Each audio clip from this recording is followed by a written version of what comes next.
Hello everyone, today we will learn how to calculate square and cube of a given number. कोई भी number दिया हो उसका square और क्यूब आप कैसे कैलकुलेट करेंगे पाइथन में, चलिए देखते हैं। और कितने तरीके हैं इसके कैलकुलेट करने के, वो सारा मैं आपको इस प्रोग्राम के थ्रू बताऊंगा।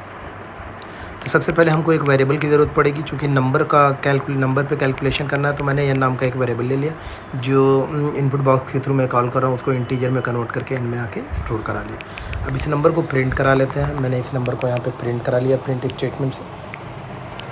अब क्या करते हैं, नंबर हमको मिल गया तो इसका स्क्वायर कैलकुलेट कर ले। स्क्वायर के लिए सिंपल कॉन्सेप्ट जो कि हम लोग पहले से भी जानते हैं, एन इंटू एन। तो मैंने एन इंटू एन करके एस में स्टोर करा लिया, असाइन कर लिया। और क्यूब निकालना है तो किसी भी नंबर को 3 टाइम्स मल्टीप्लाई करते हैं। तो मैंने एन इंटू एन 3 टाइम्स किया और सी मिला के असाइन कर लिया।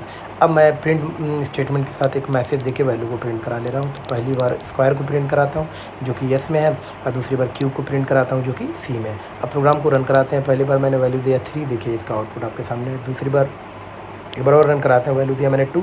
आप स्क्वायर जानते हैं क्या होता है, 2 का 4 और क्यूब 8 होता है। आपके सामने आउटपुट। अब देखिए, ये तो पहला तरीका हो गया जो सबसे आसान तरीका है। अब एक और मैनिपुलेशन करते हैं। पाइथन हमको एक फैसिलिटी देता है पावर ऑपरेटर का। तो 2 बार मल्टीप्लाई करते हैं तो पावर ऑपरेटर हो जाता है, यानी किसी भी नंबर को हम 2 मल्टीप्लिकेशन वो डिजिट दे दें तो उतनी पावर हो जाएगी। तो देखिए मैंने कहा S is equal to N into 2, और क्यूब निकालना तो S is equal to N into 3 कर देते हैं। तो ये 2 एन स्क्वायर हो गया, ये एन पे पावर 3 हो गया। अब देखिए कुछ भी चेंज नहीं किया है, केवल ये पावर ऑपरेटर का यूज़ किया गया है पाइथन में। रन कराते हैं प्रोग्राम को। अब देखिए मैंने वैल्यू दिया 2। तो अब देखिए 2 का 4 और 8। एक बार और रन कराते हैं।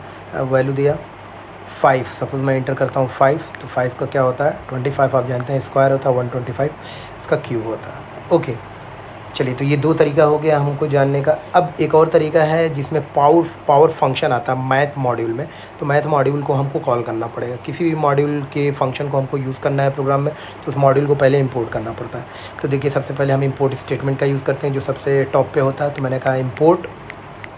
अब जिस मॉड्यूल को कॉल करना हो, चूँकि हमको मैथ मॉड्यूल को कॉल करना है, तो मैंने मैथ दिया, सेमीकोलन के साथ बंद करते हैं। अब जहाँ भी मैं हमको कैलकुलेशन करना, तो देखिए मैंने कहा मैथ डॉट पाव एक फंक्शन होता है जो पावर कैलकुलेट करना है। किसका एन का कैलकुलेट करना है, क्या कैलकुलेट करना, पावर कितने टाइम 2 टाइम्स करके बंद किया। अब इसी तरह क्यूब कैलकुलेट करना, मैथ डॉट पाव कितने टाइम 3 टाइम, तो एन का कामा करके 3 दिया, तो 3 टाइम्स वो कंप्लीट। तो जितना भी पावर आपको देना, 4 टाइम्स कैलकुलेट करना हो तो 4 दे देंगे। अब रन कराते हैं। देखिए मैंने पहली वैल्यू दिया 2, आपके सामने आउटपुट। अब एक बार और रन करा के दिखाते हैं। दूसरी वैल्यू देते हैं सपोज 6 का 36 होता है स्क्वायर, और 2 16 होता है आपका क्यूब। ये आपके सामने है। तो इट्स रियली वेरी इजी। आप किसी भी नंबर का स्क्वायर या क्यूब कैलकुलेट करें, या कोई भी पावर आप चाहे तो किसी भी नंबर पे आप आसानी से इन प्रोग्राम के साथ कैलकुलेट कर सकते हैं। आई होप आपको प्रोग्राम समझ में आ गया। Please support me, I will update you all each and everything. All the best.